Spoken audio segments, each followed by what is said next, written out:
ಇವತ್ತು ನಾವೆಲ್ಲ ಜನರ ಮುಂದೆ ತರಬೇಕಾಗಿದೆ. ಇವತ್ತು ಇಡೀ ರಾಜ್ಯ ಜೆಡಿಎಸ್ ಮತ್ತು ಬಿಜೆಪಿ ಕೆಲವೊಂದು ಪ್ರಶ್ನೆಗಳನ್ನು ಆ ಪ್ರಶ್ನೆಗಳಿಗೆ ಉತ್ತರ ಬಯಸ್ತಾ ಇದ್ದಾರೆ ಇವರಿಂದ. ಇವತ್ತು ಇವರೇನು ಭ್ರಷ್ಟಾಚಾರದ ಬಗ್ಗೆ ಮಾತಾಡ್ತಾ ಇದ್ದಾರೆ, ಅಕ್ರಮಗಳ ಬಗ್ಗೆ ಮಾತಾಡ್ತಾ ಇದ್ದಾರೆ. ಇವರಿಗೆ ಯಾವುದೇ ನೈತಿಕತೆ ಇಲ್ಲ. ಇವರು ಕಾರ್ಯಕಾಲದಲ್ಲಿ ಹಿಂದೆ ಇವರು ಯಾವ ರೀತಿಯಲ್ಲಿ ಅಧಿಕಾರಕ್ಕೆ ಬಂದಿದ್ದಾರೆ 2 ಸಲ.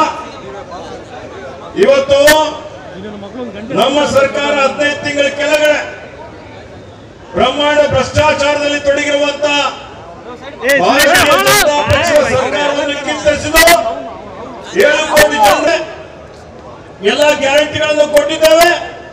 ಮಾನ್ಯ ಸಿದ್ದರಾಮಯ್ಯ ಅವರ ಮತ್ತು ಮಾನ್ಯ ಡಿ.ಕೆ. ಶಿವಕುಮಾರ್ ಜಿ ಅವರ ನೇತೃತ್ವದಲ್ಲಿ ಜೀವಪರ ಜನಪರ ಆಡಳಿತ ಕೊಡ್ತಾ ಇದ್ದೇವೆ. ಬಡವರು ಮಧ್ಯಮ ವರ್ಗದವರು ಖುಷಿಯಾಗಿದ್ದಾರೆ.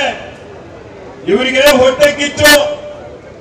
ಆ ಹೊಟ್ಟೆ ಕಿಚ್ಚಿನಿಂದ ಸುಳ್ಳು ಆರೋಪ ಮೂಡಾದಗೊಳಿಸಬೇಕು, ಆಡಳಿತ ವ್ಯವಸ್ಥೆ ಹಾಳು ಮಾಡಬೇಕು ಅಂತ ಹೇಳಿ ಒಂದು ಕುತಂತ್ರ ಮಾಡಿ ಇವತ್ತು ಬಿಜೆಪಿಯವರು ರಾಜಭವನವನ್ನು ಬಿಜೆಪಿಯ ಕಚೇರಿ ತರ ಇವತ್ತು ದುರ್ಬಳಕೆ ಮಾಡಿಕೊಂಡು ರಾಜ್ಯಪಾಲರನ್ನು ಬಿಜೆಪಿ ಏಜೆಂಟ್ ತರ ನಮ್ಮೆಲ್ಲರಿಗೆ ಗೊತ್ತಿದೆ.